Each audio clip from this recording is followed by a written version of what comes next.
Welcome to Africa's Vision Network.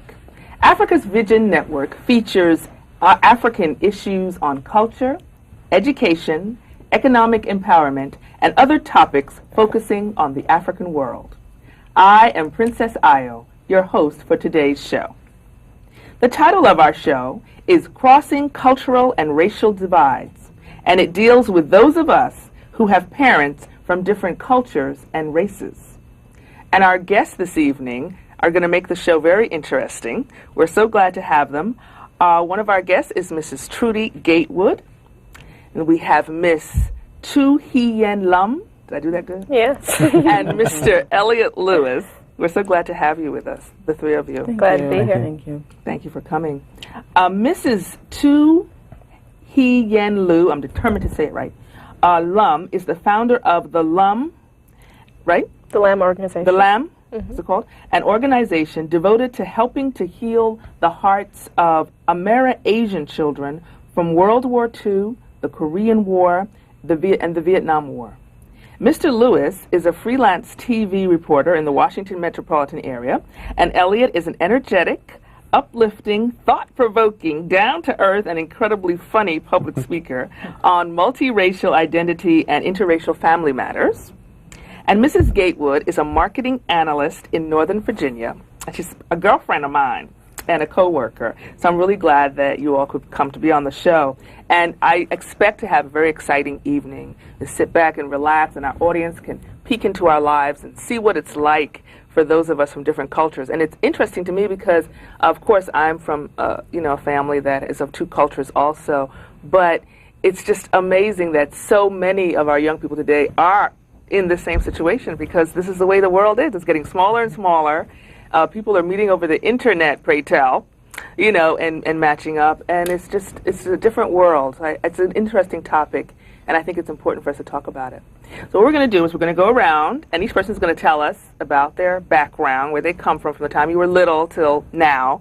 And so we're going to start with Trudy, and tell us about your unique background. Well, I was born in Manchester, England, to parents of Nigerian and West Indian, Trinidad and Tobago, and my father's was from the Igbo tribe, and I left Manchester when I was approximately 8 years old. Okay. My parents met both of them were going to school. My mother was going to nursing school, and my father was attending law school in England, and that's how they ended up living in Manchester.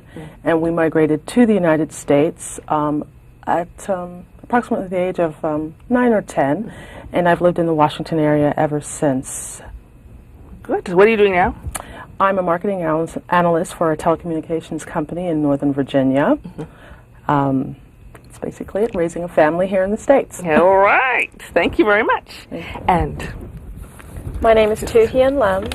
I was born in Saigon during the Vietnam War in 1970. My mother's Vietnamese, and she's from South Vietnam, and my father was a black Air Force officer. And he left Vietnam before I was born, so he does not know that he has a child there. And being black in Vietnam, of course, during the war, I was quoted as the enemy's child, and it was very difficult for my family to raise me. My grandfather was one of the chief of police in one of the precincts of Saigon, so he was somewhat of a powerful man, and having a mixed granddaughter was very difficult for the family.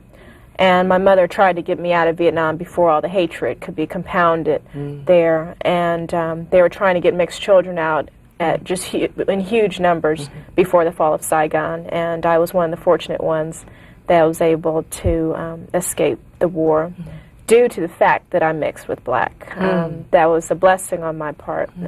Blessing, thank God, that that was the catalyst to get me out of Vietnam. Right now, I'm president of an organization I started for Children of War. And the organization is for children from the Korean War, from World War II, and the Vietnam War. I came to the United States when I was 3 years old. I was adopted by a black family by the name of Birch. And I was raised in the United States up until now. And I do public speaking around the country on children of war issues and being multicultural. Right. Do you deal with any other war victims, any other children of war of any other part in the world? No, Or just predominantly Asia and the United States, that combination. Okay, interesting. Okay, Elliot? Well, let's see. I was born in 1966 in Cleveland, Ohio. Both of my parents are actually mixtures of black and white, so that makes my experience a little bit different than from a lot of young people who are coming up today who are the product of one black parent and one white parent. In my case, both of my parents are mixed. They separated when I was about 9 or 10 years old, and I moved to the Pacific Northwest with my mother, and we grew up there. My parents both consider themselves black or light-skinned blacks. That's because of the racial climate at the time that they grew up. Because of my experience and having come up a generation later, I consider myself more biracial than black. Okay. And what do you do today? Well, I'm working as a freelance journalist here in the Washington, D.C. area. I do news reports for a local station here in D.C. and then also from time to time work for some news bureaus in D.C. providing stories to television stations around the country. And when I'm not covering the news, I occasionally travel around and give presentations on biracial identity. Okay. So you do speak on that issue? Yeah, mostly to colleges and universities. Okay. And in case anyone's wondering, this face is from television. Yes, you have seen this face before, and we're privileged to have you on our show today. Thank you. Happy to be here. Well, I'm going to talk about myself because I'm also bicultural. Really exciting. Now that I'm this age, I find it, when I look back, I realize that it was like utopia to be brought up with two different cultures. Then when I was growing up, it was uncomfortable, or you're not satisfied. But my father is Nigerian and my mother is an American, and they're both black. And I grew up in Nigeria. Where I was born in New York. When I was 7 years old, we all moved to Nigeria. And even though both parents were black, I was called what Nigerians call a half caste. Because it was assumed that I didn't look like a Nigerian, so my mother must have been from somewhere else, and so she must have been white. But Nigerians can tell when you are not a full-blooded Nigerian. They can just look at you and they can tell. So they can tell when they look at you, yeah, you're black, but we know you're not from Nigeria. And most likely you're not probably from anywhere else in Africa. They can pretty much figure that out. So I was singled out as, someone that was half something else. So growing up, my mother she made us excited, though, about every single color and who we were. My sisters were all different shades of black. And she would say, that's the chocolate one, isn't that pretty? And this is the butterscotch, isn't that fun? And so she made everything exciting for us, and so that we could accept all of our friends who, where I grew up in the University of Ibadan, which was, the university campus, the lecturers live on the campus. There were a lot of Nigerians who had gone to other countries to learn and to study because Nigeria hadn't built up their universities. And so a lot of them had married women from England, Russia, and America. And so there were a lot of children who were biracial that we were growing up with. So my mother just added that to isn't that the wonderful palette that God has done, all these different colors and shades. And so we grew up loving our color and who we were, but in Nigeria at the time, it just looked different from everyone else, and we knew that we looked different. And so, I grew up there with my parents on the university campus and got married in Nigeria and had 2 children in Nigeria before I came to the States in 1985 and started a storytelling company and worked on African storytelling, which I thought was a way to bring Africans and African Americans closer together. So I have my storytelling company, and the last 3 years I moved to Virginia and I started working, Trudy and I work for the same telecommunications company. I guess we can't say the name of it, but it's been an interesting journey, and to arrive here and be the host of this show and meet you guys and realize that there are so many of us like this. And I guess people want to know, what was it like? And I have, when I go out to speak, and I speak like you guys do, often the young people want to know, what was it like growing up like that? Because no matter what the family is, there's going to be differences because the husband and the wife are 2 different people. But when you have 2 different cultures and it's across the continent, it must be really different. And now I want Trudy to speak to what that was like when you have these 2 parents in the home and and of course we're girlfriends. That's not fair because she told me half the stuff. But you know, when you have your father is thinking one way or talking one way, your mother is thinking and talking another way. How was that like for you, if you can remember as a child? Well, I'd probably have to say that I have positive and negative experiences growing up as a child. Sometimes I felt as a child torn between which group I belonged to. My relatives that were from the islands would say, "You're West Indian, be proud. You're from the Caribbean, and you've got other cultures there too. You know, your ancestry is very diverse." And then I'd had my family on my father's side, and they were, "You're a very proud African. You're African more than anything else. Forget about everything else." So it was kind of difficult in that retrospect. But I'd have to say, probably some of the positive things were being able to travel. Having parents from different continents were wonderful. I got to go away for summers. I got to go to the islands, and my family is pretty much all over the world and all over the States. So I'd have to say one of the most positive things was that I got to travel and I got to enjoy other cultures and meet other people. So I'd have to say, growing up in that type of an environment, there are many positive aspects to it, but there are also negative aspects too. And I know for you, it's a whole different experience. Tell us about how that was for you growing up as a child. Well, I left Vietnam when I was 3. Right. And I was raised by a black American family, like I said, by the name of Birch. And I think there was something in me that remembered that I had another family. And growing up, I was raised in the black community. So being raised in the black community, there's a lot of black pride where you are. You see Frederick Douglass on the wall. People talk about being from Africa, the roots. And there was something in my spirit that I felt was missing there. There wasn't something that I could totally relate with about being from Africa. Because when I thought of my roots, I thought of an Asian woman. And I thought of rice patties, I thought of chopsticks. And so not knowing who my biological father was, it was very hard for me to really identify with the black part of me. I look black, I was raised black, but there was something inside that was from the other side of the world, and I couldn't relate with that. So growing up, it was very confusing for me. Did your adoptive parents tell you about your background? We didn't talk much about me being from Vietnam at all. People would ask me where I was born, and it would be very embarrassing to say Vietnam. It takes a lot of priming people when they say, "Where are you from?" Because when you say Vietnam, people have to be prepared to hear the word Vietnam. And it's kind of scary telling people when I was little that I was from Vietnam. And I didn't understand until later on about the connotation of people's reactions. So it was a little confusing growing up. Right. How did you then go to the point where you found your family? And we know about that story because we've got a fabulous picture over here. So how did that come about?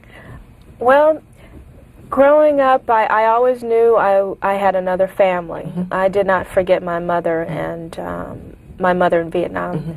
And I remember watching Donna Summers and Cher when I was growing up, and they had the long black hair. And there was something I was always fascinated with, long black hair. And I just remember that was a trait that my mother had, my biological mother had. And I needed to find my roots. I decided I was going to go back to Vietnam and locate my family if I could. And doing that, I had a lot of guilt from really the black community. I heard people say, "She doesn't want to be black anymore." So that was very difficult. It wasn't a matter of me trying to denounce my being black. It was a matter of me trying to embrace my other part of myself, my other heritage. And that was very hard for people to accept. And when I went to Vietnam, I was able to find my whole entire family. How did you do that? I had 3 addresses in my social worker papers, and I went to all of the addresses, and one of them ended up being the jackpot. And it's a long story, but I went to the door, and there were these 3 Asian women that looked just like me. Oh my goodness. And I had never seen anybody that looked just like me in my life. And my Aunt Yile was there, my Aunt Tuha, and my mother. And it was an incredible experience seeing the other side of me. And being totally embraced. Sitting in the room with my Asian family, there's a little bit of, gee, I don't belong here. I don't know if I'm Vietnamese enough to be here. I don't know if I'm Vietnamese enough to own this Vietnamese name I have. When I walk into a room and people ask me, you know, what's your name? It's Tu Hien Lam. So it's a lot of kind of some guilt both ways on do I have a right to my different cultures. Interesting, exciting. Yes, Elliot, tell us about your. Well, just listening to your story, I think it's some of what you have described is quite common for those of us who are biracial. You know, when we say that, it usually generates a couple of different reactions from folks. On the one hand, people can look at you and say, you know, wow, you're biracial. You know, that's so cool. That's so neat. And on the other hand, people can look at you and say, well, that's odd, that's strange, what are you trying to do? Are you trying to not be black? And so that's quite a common experience I found from a number of people who are biracial, and it almost seems to me that the reaction that you get from the black community when you try and identify as biracial is further pushing you away from the black community and almost drives you toward wanting to learn more about that other side of the family if you're not being fully accepted for all parts of your heritage in the black community. Right. What was it like for you growing up? I know you have parents who were understanding of being biracial because they both were. Well, they understood about being biracial, but because of the racial climate at the time that they grew up, you know, for a long time in America, we've had this notion of if you have one drop of black blood in your body, then that makes you black. And that was sort of the cultural norm at the time that they were coming up. And so for me, coming up in sort of a different era where, you know, that one drop rule is not so much in effect the way it used to be, I've sort of had a different experience from what their experience was. In fact, in the case of my father, his mother was white and his father was black, and his parents divorced when he was very young, and he was raised by his black father.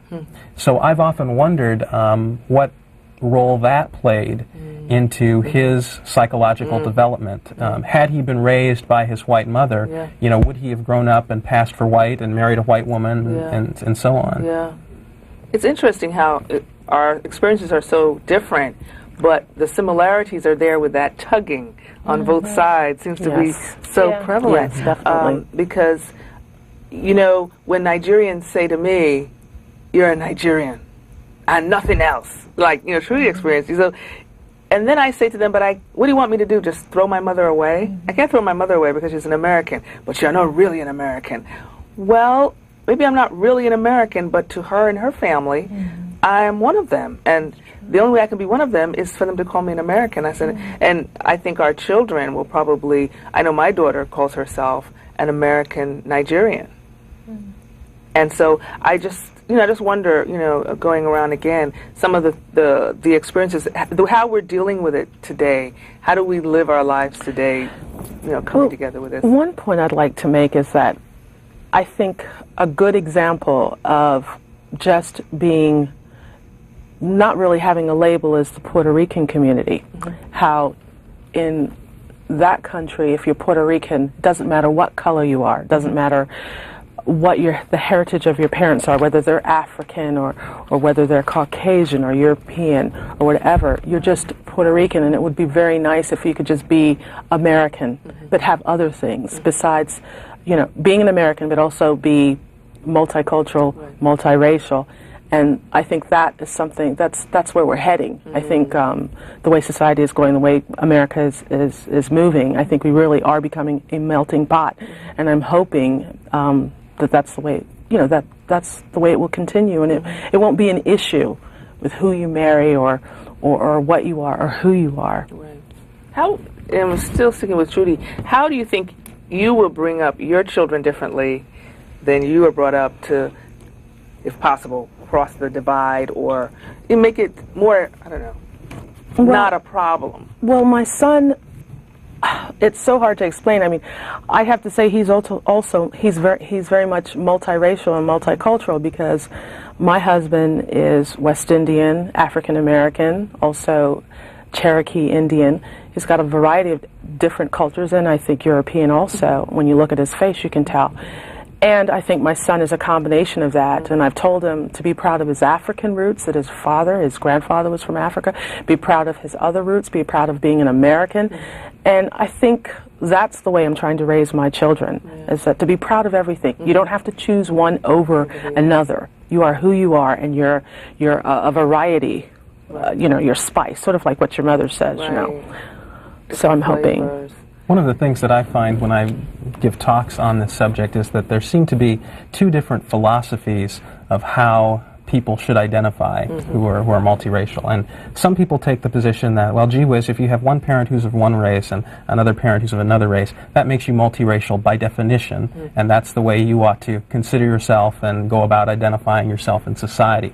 On the other hand, there are those people who say, well, if you're walking down the street and visually you have the look of a black person, and you are then subject to discrimination and all of the other things that come with being black, then that's how you should identify. So on the one hand, there are people that say, perception is the only thing that matters, and on the other hand, there are people who say that perception shouldn't matter at all, it's what's inside of you. And I think the challenge for the biracial person is trying to figure out where along that continuum, where in that middle ground between those two extremes do you see your life? Interesting, because your situation it's kind of different. But how do you live your life now? I wonder if the organization you have is could it be a part of healing or understanding for yourself? Definitely. Okay. When I started the organization, I was in a lot of pain. It's the pain of knowing that I left my whole family and my culture only because I was black. And so learning to love the black part of me has been a journey for me. And it's not the black part of me that society may talk about as in whatever society says about black Americans. It was the part of me of not being accepted by my family, I thought at the time, because I was black. But going back, they told me that it really wasn't about the family, that the family always accepted me, that it was more about I would not have been able to survive being black in Vietnam or being white in Vietnam, being anything other than Vietnamese in Vietnam would threaten your existence. But as a child, you don't know that. As a child, you just know that you look different from everyone else, and that's the only reason why you're separated from your family. So there's a lot of dynamics that go on with children of war, and like you said, it's definitely a matter of healing. And when I first founded the organization, the LAM, which stands for the Sacrificed Children, it dealt with dealing with the heart of the Amerasian child of war, because their hearts hadn't been attended to. And that's the heart of being born illegitimate, because most of us were born without knowing who our fathers were. And it's a matter of being multicultural in a place that is totally homogeneous. And it's a matter of having Asian mothers who, there wasn't illegitimacy before wars came in Asia. These women, you first get married and then you have the child. So a lot of different factors were involved there. Yes. Interesting. Because I found that I asked that because I found in my storytelling it was a healing for me in places that I didn't know. So I didn't know I needed healing. And then I started I felt the universe pulled me to do storytelling, and it was natural. And then as I was doing the storytelling, I began to find that I had spots in me that needed healing. But I mean, Trudy was talking about the positive side of growing up like we did, and I think back on dining room tables with my parents, and we would turn to my mother and we would talk to her like this, and immediately we would change and talk to Daddy like this. And I don't think that he noticed. She thought it was, funny. It was wonderful. But I think it just went on naturally. And my mother would drive all the children to school, and we'd turn to the British child and immediately talk like this. And then we would turn to our American friend and talk like this. And we would talk to the Nigerian and talk like this. And we would just change. So all four of us just switch. and into different accents. And so when four of us are together in a department store or something, we switch to whatever we want, because of course the whole, the store is like, what happened? Because we switch back and forth. But I just think that is, like Trudy said, this is coming together more of the world. And we had a foster grandfather who would say, in terms of racism, fade them out. Fade them out. And I used to think, as I grew up, I'm like, I don't know if that's a good idea. But really, whether we like it or not, it's going to happen. Like Trudy said, it's going to happen because more of us are going to cross over and the world's going to become a more loving place where you're not going to say, I could never marry this white woman. If there's love and if you feel connected, you will do so. What do you all think? Well, one of the things that you touched on about the whole skin color thing and the healing, I find that whenever I go and give presentations about this topic, I'm usually in a room with other people who are also biracial and other people who look like I do. I call us the cafe au lait generation. And I'm always reminded of something that Maya Angelou wrote in her book, All God's Children Need Traveling Shoes. She writes about the time that she and her son were living in Africa for several years, and she wrote that as black Americans living in Africa, they found themselves in a place where for the first time in their lives, the color of their skin was accepted as normal and correct. And when I speak to a group of interracial families or other multiracial people, I get the sense that I am in a place where the color of my skin is viewed as normal and correct. That's perfect. A perfect way for us to end. Can you believe it's almost over? But I mean, we really should begin to feel that in the world, that wherever we are, it's absolutely perfect and correct because, hey, that white person could be your cousin or that Indian person could be your relative. And surely the world should become like that. So I feel like it's great to be a sort of pioneer in that direction, if you could call us that, to bring the world closer together. And I really appreciate all of you coming on the show. It's been great. I know my audience has found this interesting. Thank you for being with us. On Africa's Vision Network.